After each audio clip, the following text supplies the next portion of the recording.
Okay then, hi everyone, and welcome to this week 2 lecture in our course.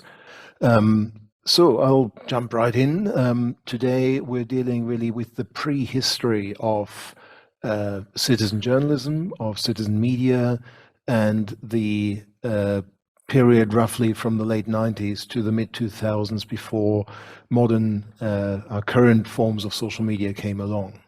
Yeah, let's get right to it. And really, as I say, we are dealing in some ways with what you could call ancient history in internet terms, and that means the 2000s. The story actually starts, to be honest, a little bit before the start of the 2000s, just before the turn of the millennium in the late 90s. And this was one of the key events, really, that drove this story forward. Now, you've seen pictures like this from other protests. This happens to be from the meeting of the World Trade Organization in Seattle in the US in 1999. And you see there again, obviously, the sort of coalition of different groups protesting global corporate dominance, as it says there, protesting the WTO itself and its various activities. This in itself is not something particularly unusual. This in itself is not something particularly unusual either. The police response in this case, I think protesters would certainly say quite heavy-handed. You can see the pepper spray there being dished out. But just generally, this is what we've seen from similar summits through the years, of course, over and over again. However, what was unique and really important about this particular event was that it also led to this. This is the front page, part of the front page of, as you see there, something called the Independent Media Center, which again, as you see there, offers up-to-the-minute grassroots WTO coverage from Seattle. So this was one of the first and most significant citizen journalism, citizen media sites being set up in response to and to go along with the WTO summit in Seattle. It was meant to, as it says there, cover the events from the grassroots perspective, not from the perspective of the WTO, of mainstream politics, of the police, talking about the riots and so on, but really from the ground, documenting both what the protesters certainly would call police brutality, both the state response, the government response to these protests, but also what the protests themselves were about. And that's something that these protesters would have said was not covered appropriately, not sufficiently in the mainstream media themselves. And of course, covering the alternative events that protesters had organized as well. So there was kind of a shadow conference essentially going on of protesters, activists from around the world who came together around this event, and it's their meetings and their discussions and their activities that they also really tried to cover. And even as you see there, early for the time, they were also experimenting with streaming media, with live streaming of events, of activities, at least in audio form, not so much in video form at that point, from Seattle itself. Also significant in some ways is this slogan that you see on the right: "Don't hate the media, be the media," which actually comes from a Jello Biafra song.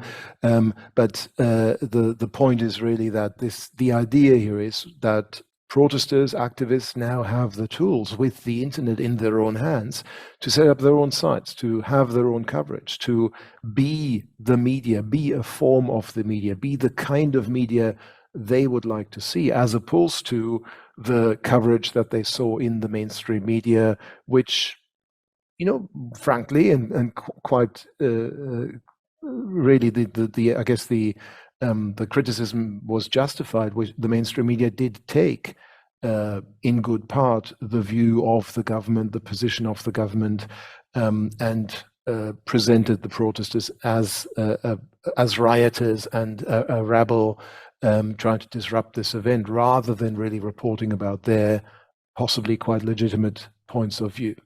So this was a real ignition point for citizen media, a real starting point for citizen media in a much larger sense than the earlier attempts that had existed, certainly before. Indie media was not the first site of this type, but it was one of the most consequential that really created change, that really produced a new approach. And this is from one of the kind of foundational statements by indie media activists. And it really describes the ethos of this site quite well, I think. It says, the resistance is global. The web, so you see there, the technology, the reference to technology dramatically alters the balance between multinational and activist media. So you see again also the difference here between mainstream and alternative media, multinational corporate media and activist media. And as they're saying, with just a bit of coding and some cheap equipment, we can set up a live automated website that rivals the corporates, in part perhaps because corporate media had not yet fully embraced the technologies of the web in the way that activist developers and hackers could do at that point. So, as they say, prepare to be swamped by the tide of activist media makers on the ground in Seattle and around the world, telling the real story behind the World Trade Agreement. And this was really one of the aspects, I think, here, that you had literally maybe not quite a tide, but certainly a large group of media makers who had the tools of production, who had the skills to set up websites and develop platforms and record and post video and audio and images from these events and from satellite events around the world in this site. And so one of the other taglines that indie media used then is everyone is a witness, everyone is a journalist, everyone edits. That's sort of the logic of this space. This is not a heavily controlled mainstream media website where only journalists and editors have control over what gets published. But here everyone can come along and publish their content and edit the content that's already there as well. That's at least the ethos, that's the idea of this as a platform. And this indie media site was not limited to Seattle. In fact, indie media itself was not really a single site particularly after Seattle, but in the media centers, independent media centers were set up in countries and cities around the world. Here's an example. This was the German indie media site, for instance. But in addition to having an overarching German indie media, there were then also indie media centers set up in major cities around the country and major cities really around the world as well. All with this kind of model of de.indiemedia.org for Germany, or let's say Hamburg or Berlin.indiemedia.org or Sydney.indiemedia.org and so on. So this became a network of sites, not just one site. And each of these was essentially operated, produced, edited autonomously from the others. They were loosely linked together. And one of the most important aspects was that they relied on the same infrastructure, the same platform code, but anyone essentially could take that code, set it up on a server somewhere and run their own indie media site. So this was very much tied into the ethos of open source software development as well, where you did have these independent operators who all drew on the same code base for free and were able to set up their sites. So this is what drove, what kickstarted citizen journalism in a sense. This really turbocharged, I guess, the emergence of citizen journalism as a term and as an idea as well. So this, again, was not even the first of these citizen journalism sites. There were a number of others as well that are noteworthy. For instance, already for some years, there was a site called Slashdot, which still exists as well, and you can check it out if you like, which was a technology news site essentially, and people were just posting, brief snippets of news and updates on what was happening in different fields of technology, from simply technological developments to technology policy and surveillance and so on as well. But it was a single centralized site that was operated by a bunch of developers. So it never spread in the same way that Indymedia spread. Then there was Indymedia itself. There were other sites like Corrosion, that's how you meant to pronounce it, or Plastic, which again had a very sort of techie focus, and were run by independent individual operators. And they were often there to talk broadly about sort of tech culture, in some ways probably similar to what you might see on parts of Reddit these days, but they were really preceding some of this. There was also quite famously a site in South Korea called Oh My News, which at first was just operating in South Korea itself in Korean, and then also had international English language and Japanese editions. And that was really set up as a response in a way quite similar to Indymedia, as a response to the very conservative mainstream media in South Korea, and very much operated as, again, a citizen journalism site that enabled different forms of coverage in South Korea from what was the norm in mainstream media there. And became very popular, and really became almost a commercial concern in the end as well, by running ads and so on, and having its own line of funding. Of course, we also already had Wikipedia, which isn't citizen journalism so much as a citizen encyclopedia, obviously, a user curated and generated and produced encyclopedia, but of course also deals with news-related topics from time to time. Whenever something happens in the world, Wikipedia entries on that something, on the people involved, on the areas or locations involved, or whatever else it might be, will get additions, will be edited to reflect the latest news.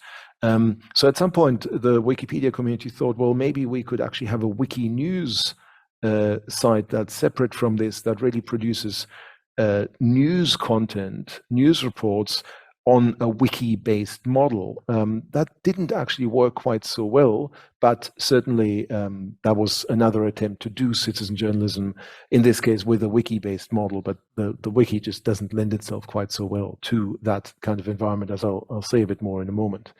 And of course, beyond that, also more and more we saw individual sites being set up that didn't necessarily have these kinds of names and became that well known, but individual blogs, for instance, that were set up by just random people who wanted to comment on the news, or perhaps groups of people who did so, and as a group were able to have perhaps more comprehensive coverage or more comprehensive commentary on the events of the news. Many of these still exist today as well.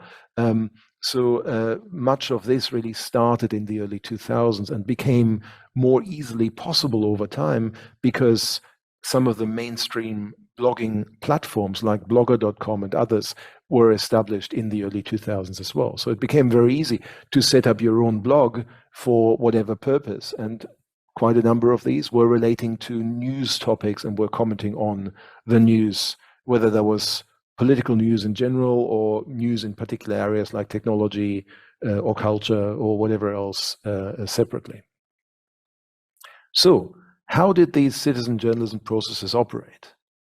The first point is, and this is of course the point in citizen journalism itself, the content of these stories, of what they published, was generated by ordinary, average users. It wasn't generated by professional journalists. It wasn't edited by professional editors. Some of the people involved might have had some journalistic or general media training, but in many cases, anyone could publish.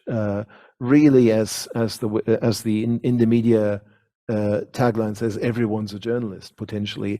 Anyone could write a story, write an article, or take the photos, or put all of that together as a package, and submit it to Indomedia for publication. And Indomedia in particular would just publish everything immediately.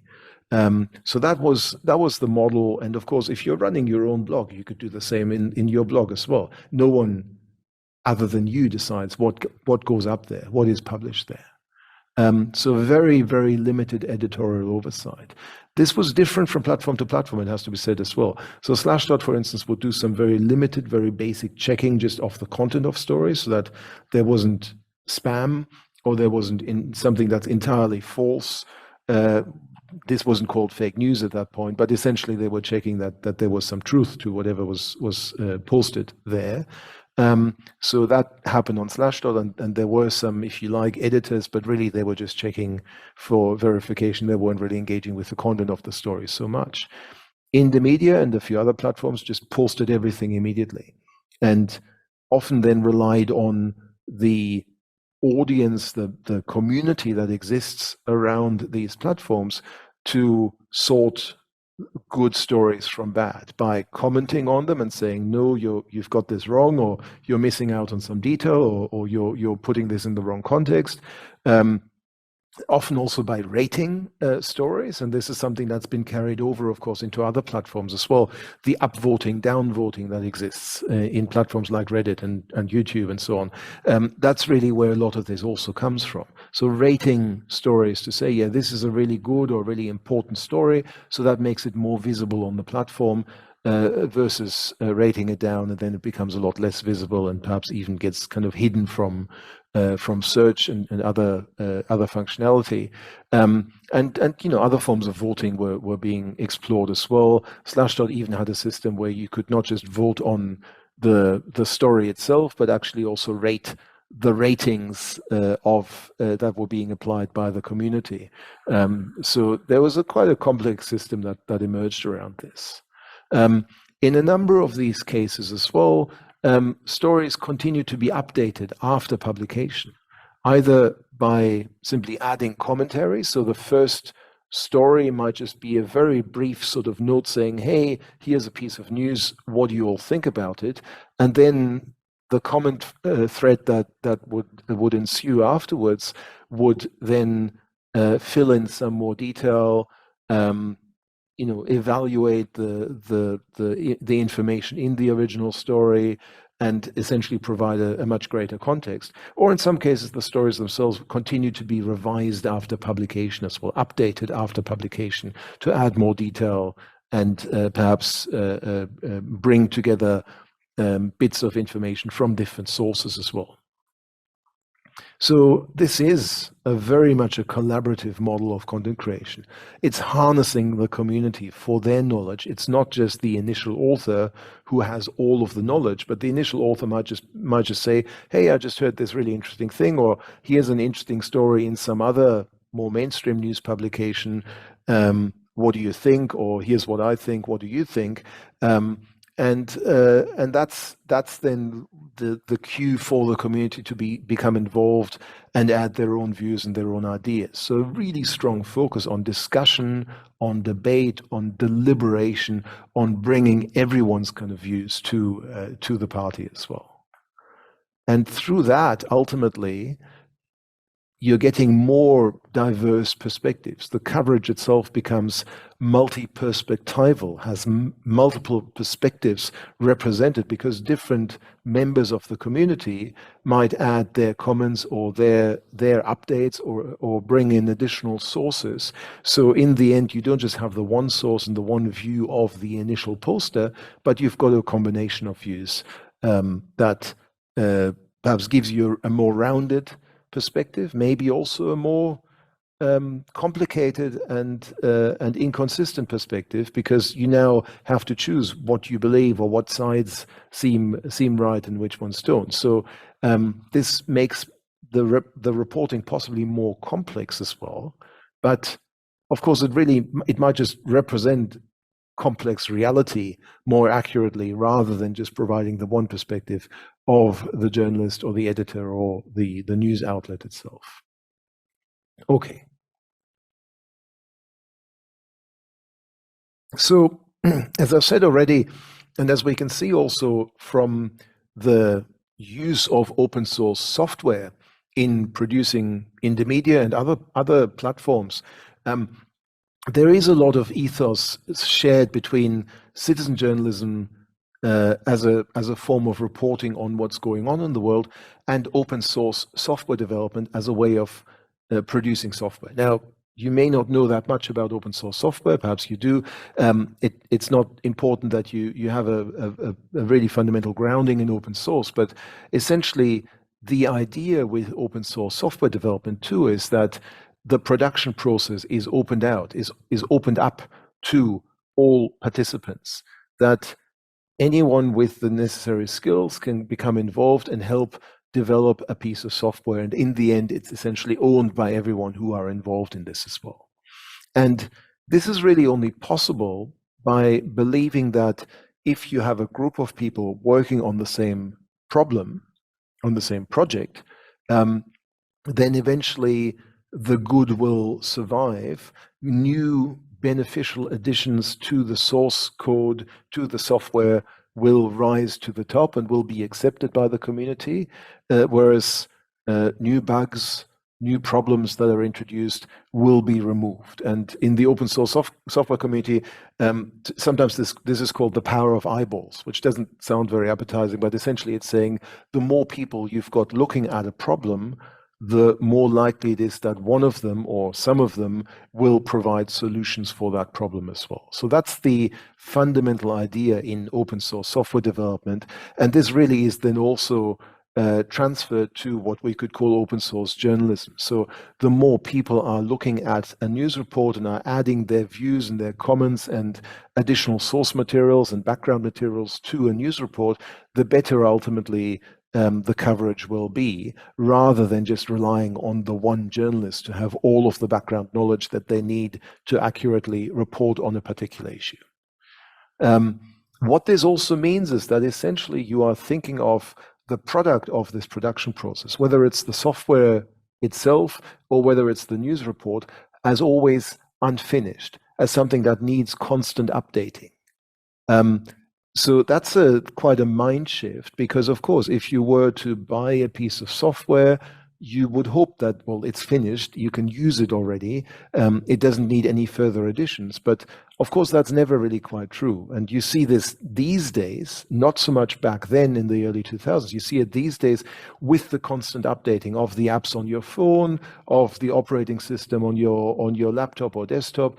There's always something that changes. There's always something else that comes along. There's always new features being added. So back then, this seemed quite weird. Back then, you would buy, a version of Windows, for instance, and hope that Windows 98 is now the finished product and it doesn't need to be updated anymore. Well, we know that's not true. But essentially, this was the idea. And in part, it's really driven by the fact that back then, of course, these things needed to be shipped on physical media, on floppy disks or CD-ROMs.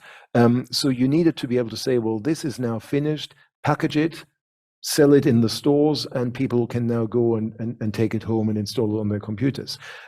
These days, of course, now that we're all connected to the internet and we can get these updates on the fly, even via our wireless networks, that's not necessary anymore. So whenever there's changes, they can be rolled out whenever they're ready. So this is really a mind shift that by now seems quite logical to us. Yes, of course, things are always unfinished and you update them when you need to, but back then it was a very different story. And in the same way that this applied to software, it also applied to the news. Of course, back then, the model of having to have a finished story that you put in the newspaper and that you sell in the morning or in the evening on the newsstands, or having a finished story that you package up as a video package that's then broadcast in the nightly news, that required to have the story finished to a point. But of course, now stories again get published online, and it is possible to alter them, to update them, to change them whenever there's some new bit of information that comes to hand. So this is very much a quite a significant shift in the way that news is produced, in much the same way in the way that software is produced, that happened around this time. And in part, it's driven by the new modes of distribution, away from the physical product that needed to be packaged and needed to be finished, and towards the virtual, the digital product that could be shipped and updated via the net at any point when it became necessary. To some extent as well, although that's perhaps a little bit less important on the journalistic side, this also means that the licensing schemes change. So the way that this was seen from a copyright point of view, from a use point of view, changed as well. Open source software famously uses open source software licenses, Creative Commons licenses or other forms of licenses that basically enable this content to be distributed far and wide, at least for non-commercial purposes, that enabled anyone to also then go in and take the existing package and update it in some way and so on. And the open source journalism sites really did something quite similar, where they said, well, here's the initial story, have at it. Make your changes, make your additions. We're fine with that. We're not saying, well, this is the word of the journalist and it must stay like this. We're happy for this to keep changing as we go. But all of this, of course, needs to be still operated in a way that's effective and workable in the longer term as well. And many of the initial open source journalism sites, citizen journalism sites, whatever you want to call them, had problems on that, in that respect, and struggled ultimately to sustain what they were trying to do. For Indomedia, for example, while it enabled this sort of initial, immediate publishing of stories, it never really quite developed the tools for open editing. So for editing stories after publication, yes, you could comment on stories and you could add ideas and so on, but really what they wanted to get to is to allow the community to keep editing their content as well, so that these were, in a sense, living documents that would change as new information came to hand. It never quite managed that, and so that also meant that there wasn't quite the quality control, essentially, because stories would just be submitted, would be published immediately, and then they're on the website. And there wasn't really a mechanism to do anything if the stories were wrong, if there were factual errors there, if there was misleading information there. None of that could be easily changed, in part also because of that radical openness ethos. So once it was published up there, who has the right to change what's on there? So that was a real problem. And in part then that also got abused by various extremists on all sides of politics, who said, well, okay, here's a platform where anyone can publish anything and it just goes up immediately. So while the overall positioning of Indomedia was certainly on very, very much on the left side of politics, you had literal fascists coming in as well and saying, well, okay, we can publish anything there. Let's publish some fascist content there and see what happens. And that content was also then very difficult to take down, because it really ultimately went against the ethos of Indomedia to say, well, no, now we will edit, now we will censor what goes up on our site, and we're not going to allow this to go up. So Indomedia collectives on each of these very autonomously operating Indomedia sites had big arguments and big problems dealing even with something as obviously problematic as fascist content. On the one hand, yes, they didn't want that content on their sites, that was clear, but on the other, from a purely philosophical point of view, they also resisted editing and censorship. So in some of these platforms, this really horrible material stayed up because they said, well, this is a site for free speech, and even the fascists need to have their free speech. And this, of course, caused problems, and even led to some of these sites being taken down because they simply published material that was illegal in the countries that they were operating in. So this was a problem with and for Indomedia. And I've talked a little bit already about Wikinews there as well. The problem here was really that the wiki format itself was just not particularly suitable for news coverage.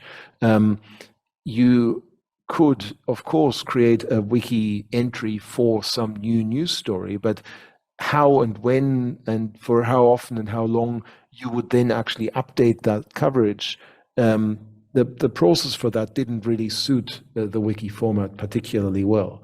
Particularly also because there was a very strong focus on simply editing these stories, but there wasn't really a space and the kind of space that all of the other citizen journalism sites really offered for debating the content of these stories, evaluating and interpreting these stories, and deliberating really on how else to update these stories. So Wiki News, while it still exists, never really quite took on in the same way, or really took off, I guess I'm trying to say, in the same way that other forms of citizen journalism did. And in part, it's really to do with the platform itself. In fact, just to give you an idea, Wiki News is still around. And this is what it looked like a few weeks ago when I took this screenshot. Now, I took this screenshot on the 12th of September 22. Queen Elizabeth II died on the 8th of September 2022. And what you don't see is any stories actually about that, which is a bit of a problem. That's obviously one of the biggest news stories of recent weeks. And it's just not covered in Wiki News because clearly no one really bothered or got excited enough to write a story about it. You see a story about Liz Truss becoming the Prime Minister of the UK, and that was, a few days before Queen Elizabeth died. But within even 4 days after the event, there simply isn't a story here about the Queen dying. So that tells you something about the problems that Wiki News has in doing what it is trying to do. There's simply not the community. There's not the take up. There just isn't enough activity here to actually do all of this properly. So Wiki News, in some ways, is a failure. It's an interesting failure for a number of reasons, but it's a failure in trying to achieve what it wanted to do. And frankly, it's not the only failure. Many citizen journalism sites that started with great ambitions simply didn't deliver on those ambitions for a number of different reasons, which I'll say a bit more about as we go. But that's an example of that kind of failure. So these disruptions in many ways to the news process, to traditional mainstream news processes, were increasingly recognized. The users themselves, the people who are now involved as citizen journalists in various forms, or at least perhaps citizen commentators, were recognized gradually by people working in the journalism industry, working in professional journalism, as wanting something different and as experimenting with these different models. Famously, Jay Rosen, a journalism academic and journalist, said, well, these are the people formerly known as the audience. Douglas Rushkoff said that they're making what he called a leap to authorship from being audiences, being the people formerly known as the audience, suddenly becoming authors of news articles and commentary articles in their own right. Performing, as another journalist academic and journalist and blogger said, performing random acts of journalism. That's J.D. Lazaker saying that. So they're not professional journalists. They're not doing this for a job. They're not doing it even in a very consistent kind of way, day in, day out, perhaps. But from time to time, they are performing these, what he calls random acts of journalism. And it was noted, too, that they take a very different approach, which I've said a little bit about already, that they are moving from the traditional editorial model in news publication, where you filter all the information first and turn it into a story and then publish it, to a model where you publish just the initial kind of story first and then filter all the other information that's related to it, and work through that in the comment thread that might be attached to the story or in further updates to the story as well. So that's a very significant change of the model. And it's again kind of similar to what I've said about moving from thinking of news or software as a finished product that needs to be complete before it gets published, to moving to an ongoing process of continuous updates to news stories. So that's a very significant change again. And in part, journalists and journalist bloggers and others who are sort of in that kind of periphery of journalism said, well, this could be really valuable for journalism, for mainstream journalism as well, because it enables the readers themselves, the audiences themselves, to contribute to news stories as well. So Dan Gilmore said, my readers know more than I do, so I'd be stupid not to draw on that. I'd be stupid not to incorporate that into the stories I write. So I can use this more open model of citizen journalism to test stories and to explore new developments and gather more input from my readers that then also is incorporated into the final package of the professional news story as well. So there were early kind of moves towards incorporating citizen news, citizen journalism, citizen media into more mainstream news coverage as well. So what we got then from all of this were this initial wave of citizen journalism sites themselves, like Indymedia, and a much larger kind of range of news blogs run by individuals and groups that were commenting on the news overall, or particular aspects of the news on an ongoing basis. Some of those blogs became quite well established and quite well known, and there were a few breakthrough moments that really made the general public pay attention to news blogs as well. For instance, the Drudge Report, really a muckraking news blog in the US, was the first to break the Clinton-Lewinsky scandal and report about the rumors that Bill Clinton had an affair with his staffer, Monica Lewinsky, in the White House. So this was one of those points where mainstream news actually, maybe for reasons of decency or modesty or whatever else, but just didn't cover this story, rumors about which had been floating around for some time. And then it took a news blog to say, well, actually, there's a story here, and we will cover this. Here's the rumor, think of it what you like, but that's what went up on the Drudge Report. In a different kind of way, this was also, of course, the time of the second Iraq War after September 11. We saw some live blogging taking place. For instance, there was an Iraqi blogger who happened to be in Baghdad at the time of the bombing raids at the start of the Gulf War, calling himself Salam Pax. And he essentially live blogged these raids and the aftermath and reporting from on the ground. And he became the one voice on the ground in Baghdad who could cover what was going on there, because of course the US journalists and other Western journalists only arrived on the scene after the invasion of Iraq. So these kinds of local voices were the only voices and the only first-hand coverage that was available.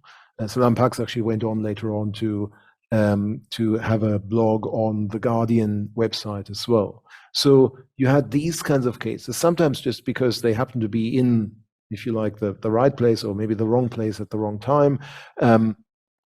Sometimes because they just had some kind of, they picked up on some rumors or insider knowledge and decided to report on it. But these really drew attention to blogging as a new form of citizen journalism, of journalism itself, perhaps, and to the idea of citizen journalism itself too. So here's just an example of this, just the use of the term citizen journalism as it's picked up by the Google Ngram viewer. And you see there how from the mid-90s, there's a little bit of discussion about citizen journalism, but really from the early 2000s, that's when it really takes off. And suddenly we get much, much more discussion all the way through to the end of the 2000s here, and that's where this scale ends. So there's a lot of pickup of this term. So why then? What's really driving all of this? I've given some, I guess, reasons already in how I've talked about it, but let's explore this a little bit further. What's really going on there behind the scenes, and what is it responding to perhaps as well that it's missing in mainstream media? So in the first place, really, it is a a tactical response, I'd say, to mainstream media. It cannot do the full-scale coverage that professional, ideally well-funded mainstream media can do, of course. So it's really media in opposition that takes a tactical view that says, well, we can't cover everything, but we can send a bunch of people to Seattle to cover the World Trade Organization summit, and we can cover this in some detail, and provide a different point of view. In that sense, also, it's very much activists versus the mainstream. Seeing the mainstream perhaps associated with big business, with the status quo, with the establishment, and responding against that by providing the point of view of activists who are resisting some or all of that, and have a very different political view perhaps as well. And so that really is then also the distinction between citizen journalists and what you could call industry journalists, the people, the professionals who work for the journalism industry, for the news industry, the media industry, versus in some ways not so much ordinary citizens, but because they certainly have some skills in reporting and writing and taking photos and videos perhaps as well, but non-professionals, people who are not employed as journalists versus people who are employed as journalists. And of course, there is also very much a technical distinction here, that it is really now also the new form, still very much new form at that time, of online journalism, online media versus legacy media in print and broadcast. So that very much is part of the transition here as well, that we're moving from producing in the first place for newspapers, printed newspapers, or TV and radio broadcast, and then just for that content to be also put online on the websites of these mainstream news outlets. This changes now to producing directly and predominantly for online publication, and the activists obviously don't have the facility to produce newspapers or radio and TV broadcasts mostly. So this is very much now producing directly for online, and for the particular affordances of this as a platform as well. And in some ways also it's important to recognize again that this is sort of against the backdrop of September 11 and the aftermath of September 11 as well, where much US media looked something like this and is very much cheerleading the war in Iraq and then later on in Afghanistan as well. So quite seriously and quite literally, it was difficult to find critical reporting, particularly in the US, of the war in Iraq. And in some ways, then this is really what citizen journalism also provides, an alternative perspective that just was not really present at that point in mainstream media, partly because mainstream media themselves, even though they might have had some criticisms, felt that so close after September 11, to voice any kind of criticism of the war in Iraq was unpatriotic, would have perhaps been commercially problematic for them as well. So in many ways, they very much decided to go along and to have this kind of reporting, which is very supportive of the war. And it fell to alternative media, to citizen media, to provide a different perspective. So that's the kind of context in which this operates. And oddly enough, in some ways, what this represents is something that was, if you like, foreseen or at least called for by an academic called Herbert Ganz in even the 1980s, or in 1980 quite literally, who had observed the way that mainstream media newsrooms, print and TV newsrooms at that point, were working, and said, well, actually, there's something missing here. Yes, we've got these mainstream newsrooms, but really what we would need, in addition to what he calls central or first tier, first level media, is a second tier of media, of maybe pre-existing or new national media that were each reporting on news to specific and fairly homogeneous kind of specialized audiences. And he says that these second tier, these secondary media would devote themselves primarily to reanalyzing and reinterpreting the news gathered by the central media and the wire services, so news agencies, for their audiences, adding their own commentary and backing these up with as much original reporting, particularly to support bottom-up representative and service news, as would be financially feasible. So he's essentially saying, well, there is this sort of mainstream establishment of the major news outlets, and they're doing the first-hand reporting of what's going on in the world. But then we need a second group of media that are doing less of this original reporting, some where they can, but less of that original reporting, and instead are contextualizing, reviewing, reanalyzing, reinterpreting, critiquing the coverage in those mainstream media. And in some ways, this really is what we have at this point now with citizen journalism coming along. We've got the mainstream media and they're reporting, for instance, about the war in Iraq.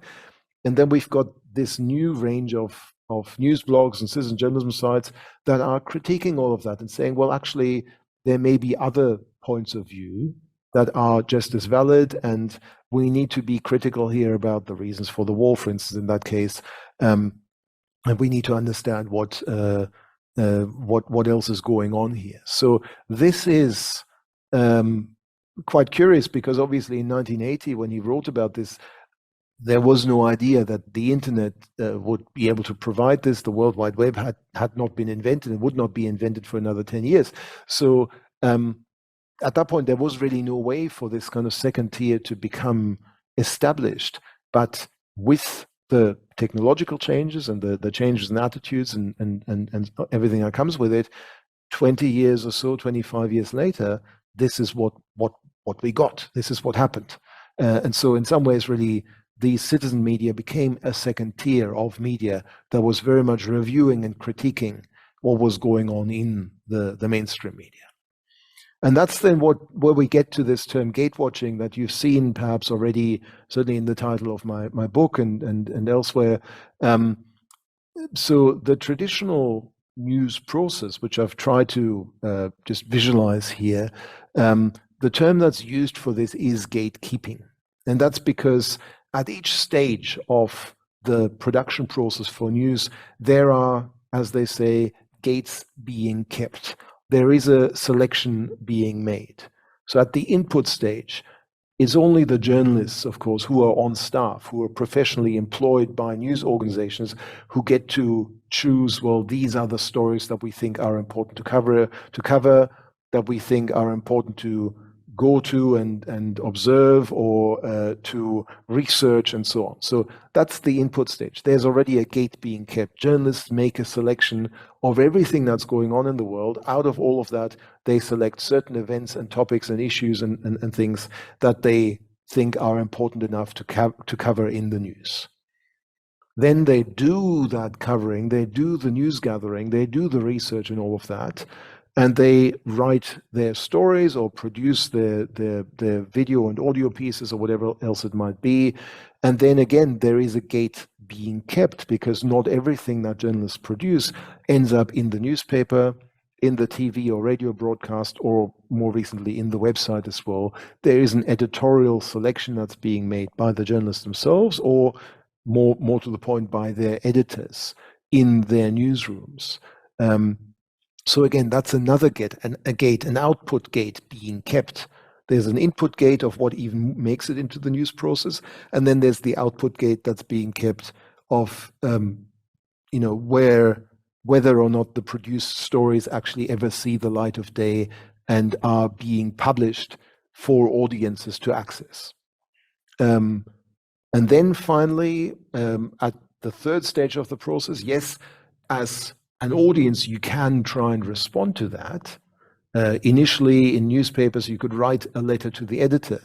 Maybe in some radio shows, you can call in, for instance, and try and provide some feedback.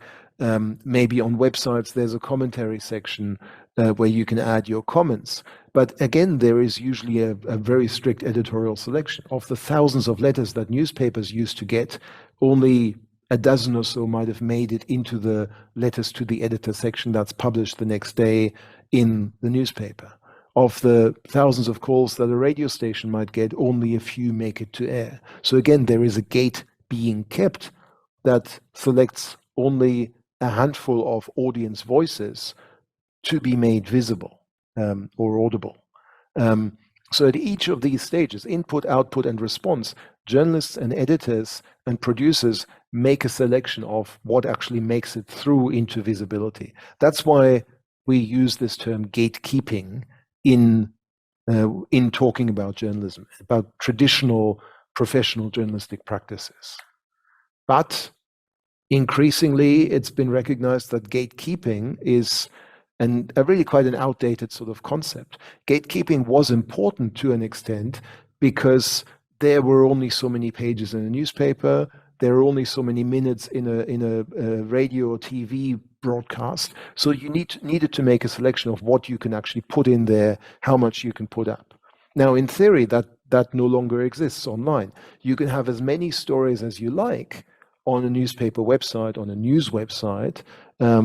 You can have as many, video clips on that site as well, and all of that. So that scarcity of media, that scarcity of media space, no longer exists.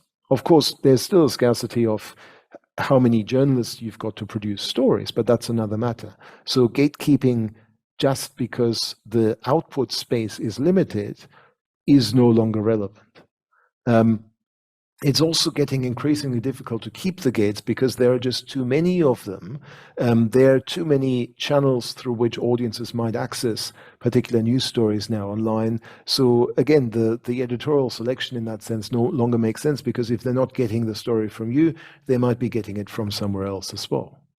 Gatekeeping is also problematic because, of course, it puts a lot of power in the hands of journalists and editors, and that judgment can fail. There are many stories that have turned out to be really important ultimately, but that for one reason or another, at some point, an editor or a journalist thought, well, that's not really important, or perhaps this is too scandalous, we don't want to report about it. I've talked about the Clinton-Lewinsky scandal as one of those cases where the story itself was apparently known to a number of mainstream newspaper editors, but for whatever reason, they decided not to publish on it. And so in the end, it was a blog that said, well, actually, no, we will publish this. So the judgment, in a sense, can fail and can keep possibly relevant stories from being published. In some ways, too, ultimately, journalists deciding for us as audiences what we need to know is quite patronizing when you think of it. The New York Times famously has that tagline, all the news that's fit to print, which basically means this is all you need to know, folks. Anything we don't publish, you don't need to know about. Don't worry about it. You can't, essentially it's kind of saying, you as ordinary people can't make this decision. You need us as journalists and editors to choose for you what is important to you. And that is quite patronizing ultimately. I might want to make my own decisions about what I think is important or not in the world. A lot of this ultimately is a very, Ford is sort of the technical term, it's a very production line kind of model of creating news. If you think to that diagram I just showed you, it's very much kind of input, processing, output, input, processing, output. A production line for creating the news. And that's, again, very efficient perhaps from a commercial point of view, but users, citizens, all of us might want to be more actively involved in the process than we've so far had the chance to do. We might want to have our say. I mean, the fact that there are letters to the editor, that there are calls into radio stations, shows that users actually want to have their say as well. And the traditional journalistic production model, the industry model, just doesn't provide that space for people to have their say on the news. So that's a problem.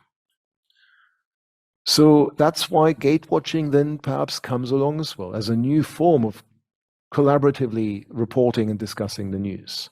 So rather than really producing much new news in its own right, as we've seen, citizen journalism is this kind of second tier that responds to and comments on what already comes through the gates of mainstream news outlets. And that's why I'm calling it gatewatching, of course. Really, what citizen journalists mostly do, unless they are in the media reporters who are on the scene in Seattle, but even then, they're looking at, well, what are mainstream news covering? What are they producing? What are they, what's coming through their gates, their output gates? And what do we think about that? How do we critique that? How do we review it and reanalyze it and recontextualize it? So that's really what happens here. We're looking at these stories and we're saying, well, okay, yes, that's good, but that's not the full story. Here's an alternative view. Or here are some other views, and let's put all of these together as a combination of news stories that perhaps provides a broader sense of what's going on.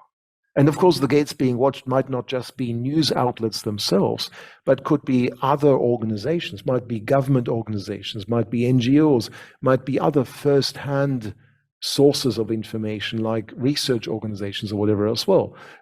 So that's what this kind of citizen journalism, this kind of gate watching does.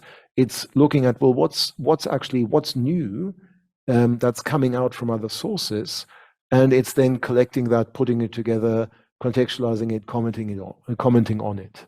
So all of this is a form of gate watching. And often it's done not just in general, but for the interest of a particular more or less known community of audience, of followers, and highlighting particularly those stories that are of relevance to that community. That's, for instance, the Slashdot model, which is very much a technology news site. So, the people who publish there know broadly what the community is, and they're going to publish stories about technology and related issues. They're not going to publish sports stories, let's say. And so this happens through a reuse, repurposing existing information and stories, recombining them, bringing together the coverage from a number of different sources to say, well, New York Times reports this, but Washington Post reports that. How do we reconcile that difference? Recontextualizing by perhaps providing other information. So if a news story reports on some new scientific breakthrough, why not actually go to the actual source and find that as well and add it in as well? And reinterpreting, I guess, perhaps also by saying, well, they're reporting in this way, but they are a conservative or a progressive news outlet, so of course they would report in that way. And here's some other views from other outlets that have perhaps a different ideological positioning as well. So in many ways, what they're doing is not so much publishing new news, but publicizing news and other content that already exists somewhere out there, but that hasn't circulated as widely yet as it could.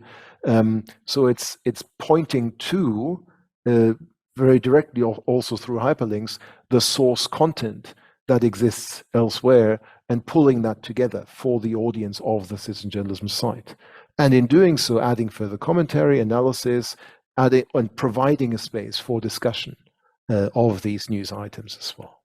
So that's very much, again, a post-Fordist model that's no longer a production line, but involves the users actively as what I've called producers, so really productive participants who are no longer just passive audiences or users of content, but actively contributing also to that content, even just by leaving additional comments and providing further perspectives.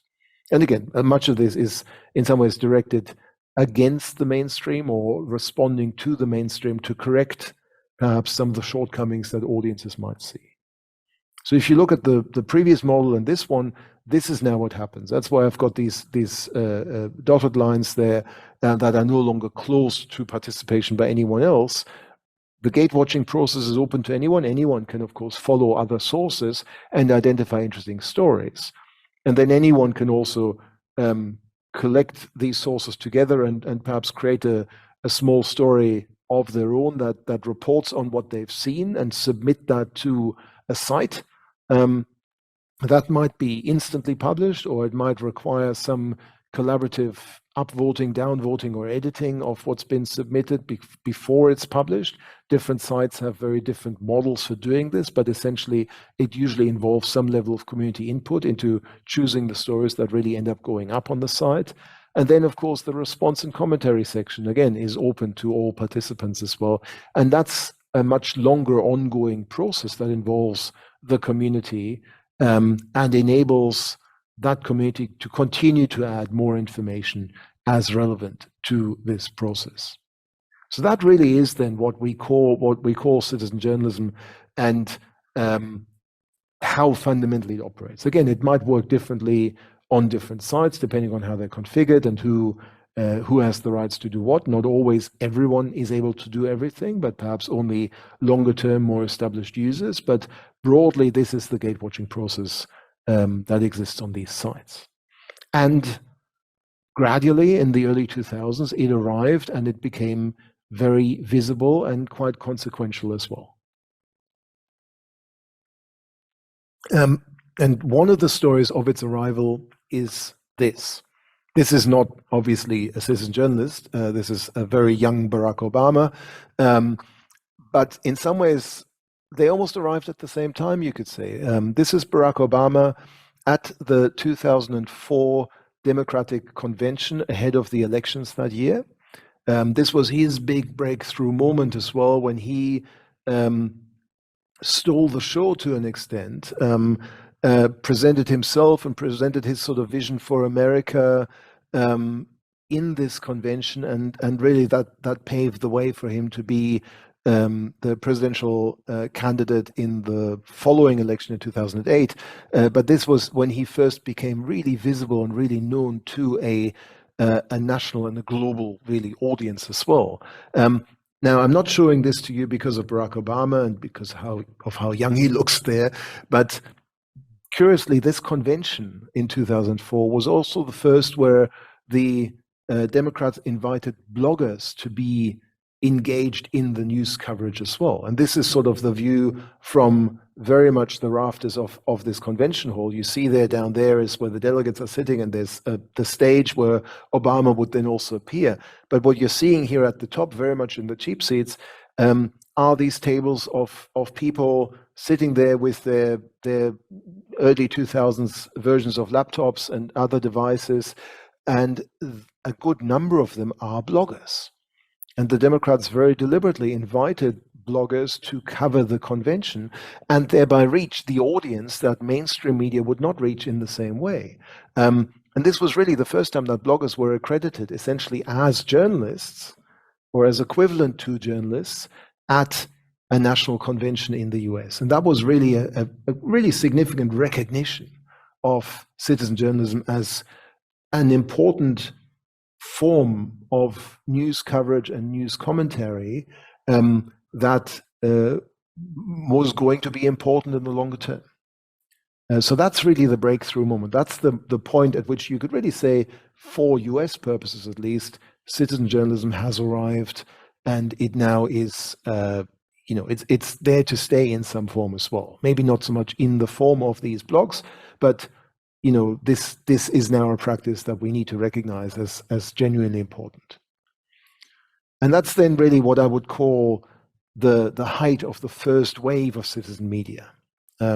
Much of what we'll talk about through the rest of the semester is more of a second wave of citizen media, but this was really the height of the first wave of citizen media. So gatewatching, as I say, was critical and foundational to gathering information. These people, unless they were, as these chosen few were, directly at the national convention of the Democrats, or unless they were directly at the World Trade Organization summit, mostly they were gathering secondhand information online and elsewhere, and they were doing this through gatewatching. So much of the content in citizen media ultimately comes from gatewatching, comes from observing what other people are putting out, whether these other people are news organizations or any other kind of important sources of information that are publishing stuff.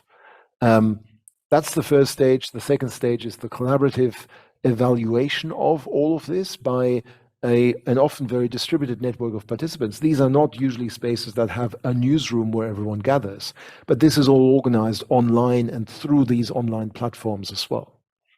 And then finally, the third aspect that's just as important is that news changes from a finished product to an unfinished process. So on an ongoing basis, there is further commentary and revision and recombination built into all of this as well. As we've seen, there is an ongoing addition of other content through Gatewatching again too in the comment threads that might ensue after the initial piece of news is published. And this became really quite a large community at the time, particularly in the sort of US blogosphere where a lot of this took place first. In fact, this is from a fairly famous study of the US blogosphere in the 2004 US election by Lada Adamic and Natalie Glantz. They actually here mapped the networks of hyperlinks between these different blogs, so how they were linking to each other in their stories. And they looked there particularly at Democrat and Republican bloggers, of course, and they saw that on both sides there were really quite large networks now of bloggers that were all kind of connecting with each other, responding perhaps to each other's coverage as well, and engaging with each other this way. So this wasn't just limited to these individual sites anymore, but the sites were also, the blogs were also very much aware of each other, engaging with each other, responding to each other, maybe having arguments with each other from time to time as well. And in fact, there was a lot of crosstalk as well. You see there that these are not just two clusters of Democrat and Republican blog networks in their own right, but in fact, they're also linking to each other fairly frequently, all of those orange links in between. So Republicans would link to what a Democrat blogger had posted and then basically refute perhaps what they were saying, respond to what they were saying and saying, no, this is the wrong way to look at it, we're right, and vice versa. So there really was a kind of very much a public debate that unfolded via these and across these blogs as they were connecting to each other, responding to each other. And that then ultimately has consequences, of course. So on the industrial side of journalism, and I just had to put in a little image here of newspapers because that's really still what a lot of this looked like at the time. There was a kind of a sense of, well, okay, there are some strengths and some weaknesses here. Yes, industrial journalism tends to have a reasonably comprehensive coverage of world events, of national events perhaps, because it has better resourcing, of course. It's a commercial enterprise ultimately. And the structure of the industry also might at times support more complex investigations, investigative journalism that might take some months to produce a story. And that's not something that's really sustainable for citizen journalism normally. But at the same time, this is also in danger because over this time too, there is a real decline in the funding of journalism, partly because, as I think I said in the first week as well, advertising, the money flows from advertising have shifted away from traditional journalism and towards online advertising, where the money goes to Google and other platforms, not so much anymore to these journalism websites themselves. So gradually, industrial journalism is losing staff, is losing funding, is losing its ability to do this sort of really long-form, long-term, expensive kind of reporting. And more it relies on the news wires, the news agencies, Reuters and AP and so on, for its content. So that limits essentially the comprehensive nature of the coverage that still exists in traditional journalism. In the same way, this conflict between industrial and citizen journalism also points to the professional ethics and professional practices of journalists, of course. Now, journalism has had this ideal of objective and impartial reporting, giving space to both sides of an issue and allowing audiences to make up their mind on the basis of the best information available. However, and particularly again as a result of the Iraq and Afghanistan wars and the aftermath of September 11, those were really revealed as ideals that may or may not be true in practice.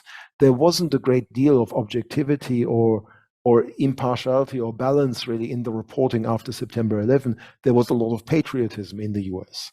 And really there was an amount of self-censorship amongst journalists at that point, because they didn't want to be seen as unpatriotic, as criticizing the US war effort. So there were political pressures like this, but also, of course, that in itself is a commercial pressure, because being seen in a negative way might also impact on sales of newspapers and audience figures for broadcasts.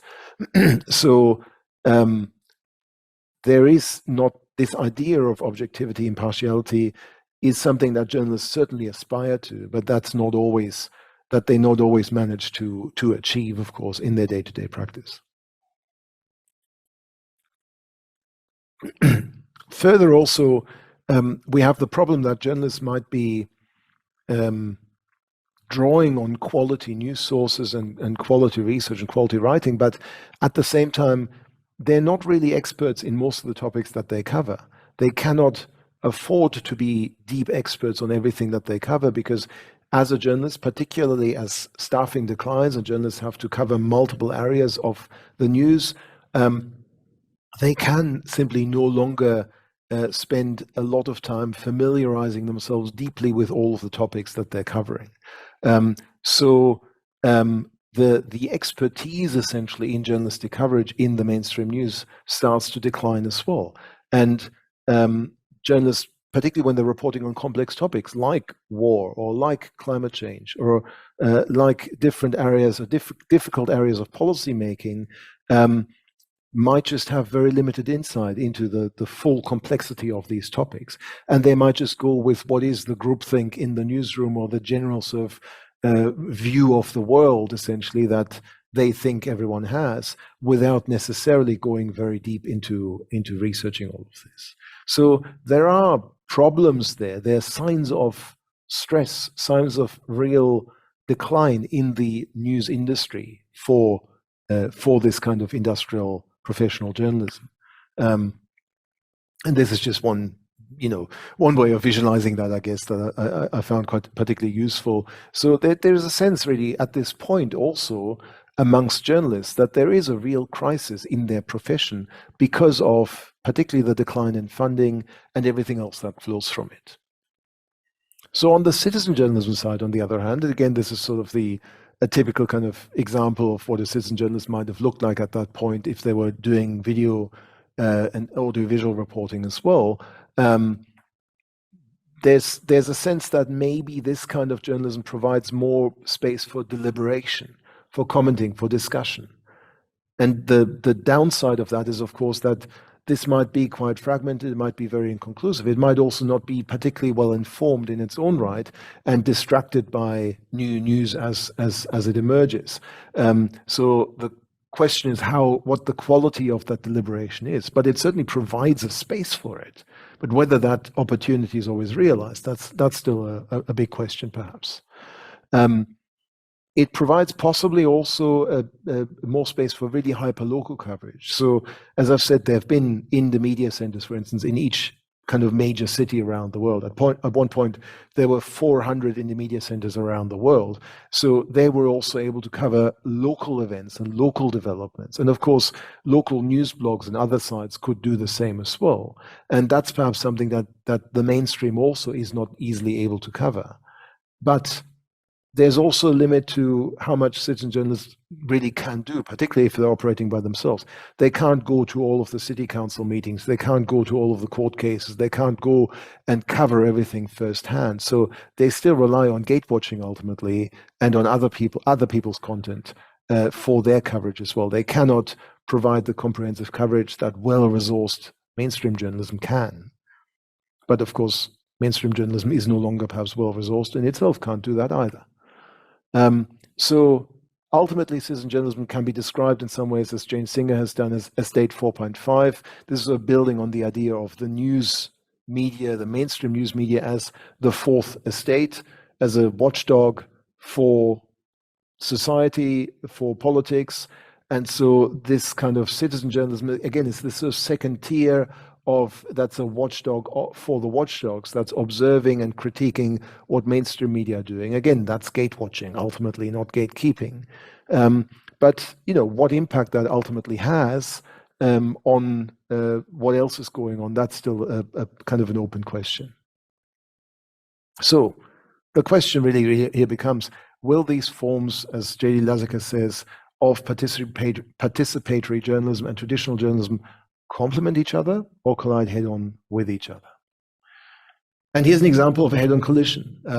This is a blog that existed in Australia during the 2007 federal election there, and afterwards. This is a screenshot from 2008 of a run by a professional psephologist. So that's the type of scientist who deals with opinion polling and tracks opinion polling. And this person, who operated under the pseudonym Possum's Politics, provided, as you see there, some detailed coverage of opinion polling, basically, both before and after elections, and that's just what the blog looked like. So this became quite a well-known and well-circulated blog during the election in 2007. Many people were following it and following the analysis, and you had this really specialist blogger analyzing opinion polls, who ended up having some very public stoushes, public arguments with election analysts in one of the country's main newspapers, The Australian, which is a Rupert Murdoch-owned, very conservative newspaper, and this became what even was called at some point the blog wars between bloggers and mainstream journalists. Mainstream journalists were not complimentary, as you can see from some of the quotes I've selected there. The Australian called Possum's Politics and others sheltered academics and failed journalists who would not get a job on a real newspaper. They said, we understand Newspoll, which is one of the big polling operators, because we own it, which is perhaps not necessarily the best argument. And they say, well, these statistical bloggers, they couldn't even get to the point where they would call them psephologists. They just said these statistical bloggers forever complain and essentially want polls to be banished from newspapers and public debate, except during an election, which is not actually anywhere near the truth. So there was a very public debate about who had the right, essentially, to interpret the opinion polls that were done for The Australian and for the Murdoch company, News Corp, more broadly. So who had the right to interpret these poll results? The journalists for whom they were commissioned, or the experts who actually have the expertise in reading opinion polls and analyzing opinion polls? In some ways, what this is quite commonly referred to as boundary work amongst journalists. So journalists essentially saying, well, we are a profession, and you others can't just come in and tell us how to operate.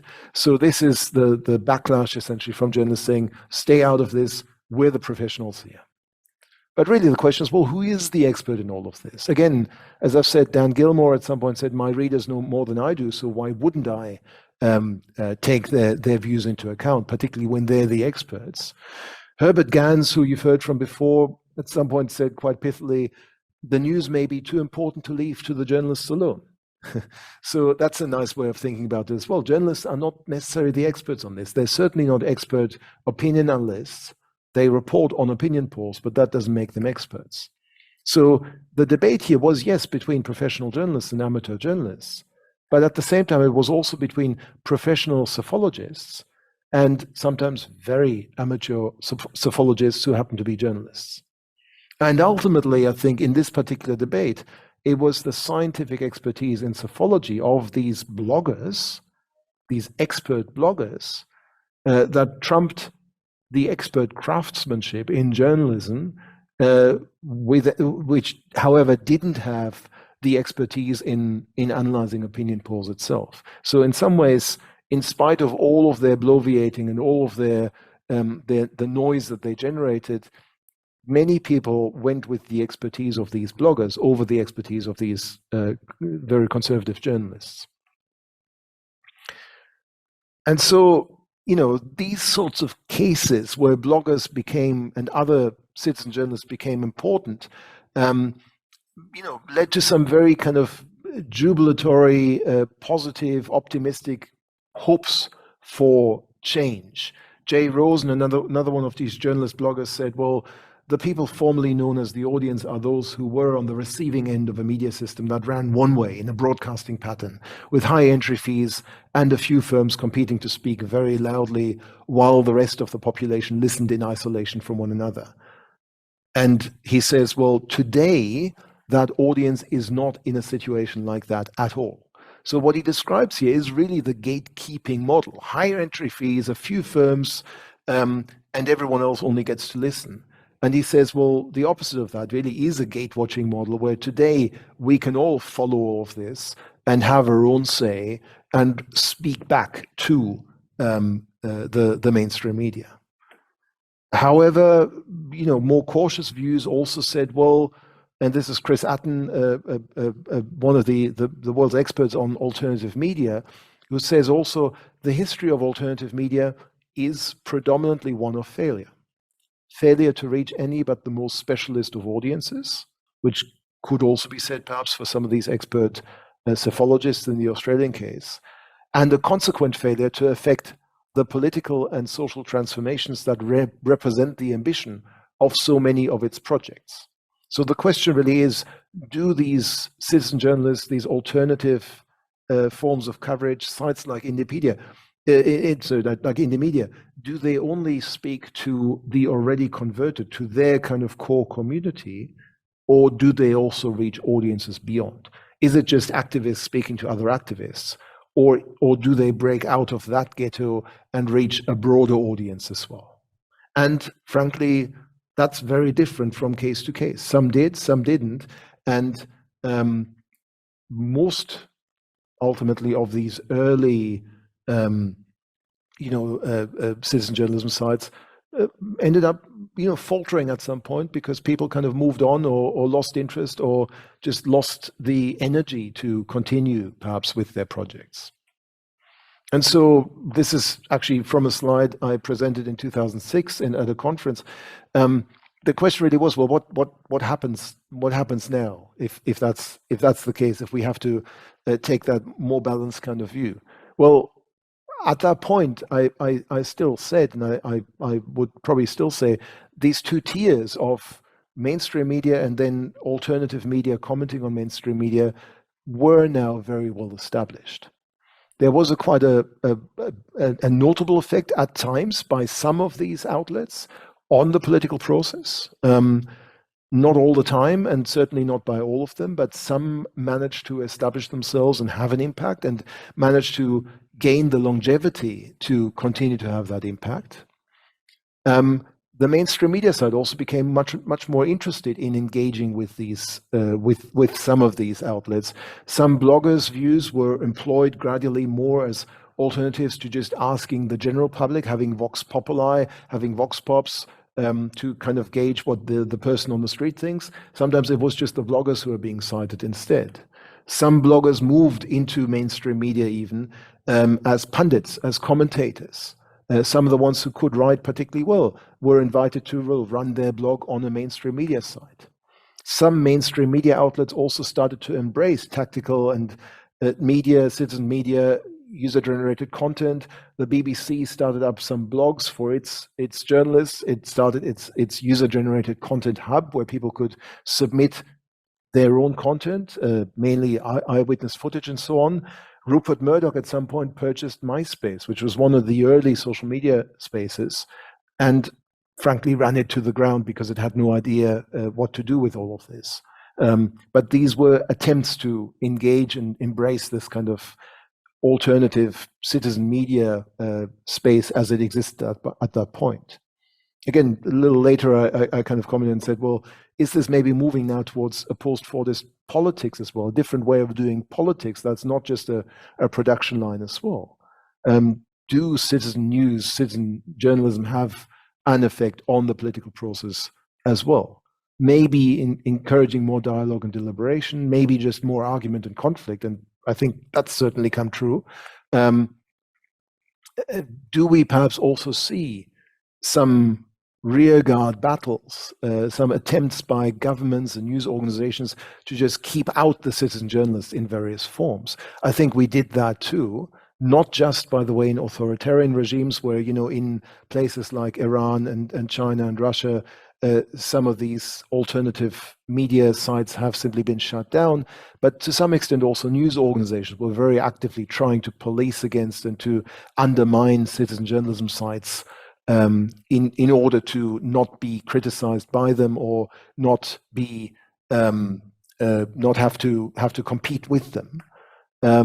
Generally, we saw this kind of conflict between alternative and mainstream media.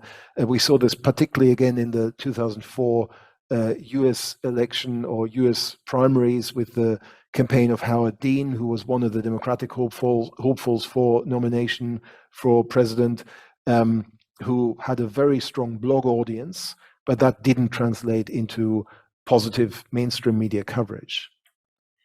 And in some ways, of course, there's also an aspect of a digital divide between traditional audiences that were still following newspapers and broadcast media and these new online, not quite digital natives perhaps, but people who were spending quite a bit of time online, both as users and as producers of content and having a very different perhaps experience of their own political citizenship as well in the process. So the question now is in some ways, well, how much of this has actually come true in the meantime as well? And we could say, well, blogs aren't really special anymore. There's blogs all over the place. Here's just again from the aftermath of the death of the Queen. We have all of these live blogs now that are popping up on news sites whenever there's some breaking news. And we'll talk more about this, much more in a later week in this semester. We've had attempts to engage with users as active contributors as well. The Guardian, for instance, invited people to sift through a large data set of MPs' expenses in the UK to find problematic expenses. So working with users as contributors has become more normal. And so overall, it's become more normal perhaps to see this kind of content. As Jane Singer said at the time, journalists were not always eager to let the public in on how, as she says, the sausage is made, the content is produced. But ultimately, the balance of power between journalism and its publics shifted fairly quickly. And the problem still is that doing proper journalism, though, is very resource intensive. So all that we can hope for citizen journalism is gate watching, not gatekeeping, is watching and commenting on and recontextualizing the content that comes through other sources and working with that, not original reporting. And so, yes, we can ask, well, without the daily work, not just of print, but of journalists generally, would blogs, would other forms of citizen journalism ever actually contain any real news? Probably not so much, frankly. We can't, and that's just another way of saying this, we can't expect citizen journalism projects to provide serious competition to established corporate media because they cannot simply afford to do all of that first-hand reporting that would be necessary. So they are a second tier, and that's, I think, very much the case. So again, if we look at the sort of the positive and the negative views on this, Clay Shirky, an early sort of tech evangelist, said, well, this might be the democratization of opinion on the net. That's, I think, not really come to pass. Thomas Friedman, a very conservative columnist in the New York Times, said as late as 2016, the internet at its ugliest is just an open sewer. That's probably a very extreme point of view as well. And really, maybe the more balanced view here is Jane Singer's, who says blogs are being normalized by journalists. It's no longer something special and new. Blogs are just all over the place now. They might not even be called blogs anymore in mainstream media, but they're there, and in some ways they're there to stay. And journalists themselves are blogging left, right, and center as well. So that takes us to the end of this lecture, ultimately, and this part of the story, the early first wave of citizen media. And then this happened. 2004, this is sort of what the Facebook at the time looked like early on. 2005-6, this is an early paper sketch of what would become Twitter. So this new generation of platforms comes along gradually in the mid 2000s, and that kind of, to be honest, changes everything again. And that's what we'll talk about in the coming weeks as well. So there's Jack Dorsey, the creator of Twitter, just saying, hey, this thing now exists. I'm just setting it up, still calling it Twitter, but this is now the next thing that happens. And that's what we'll talk about next time, where we'll focus particularly on social news curation during acute events, so really breaking news stories. So that's it for today. Thank you all very much.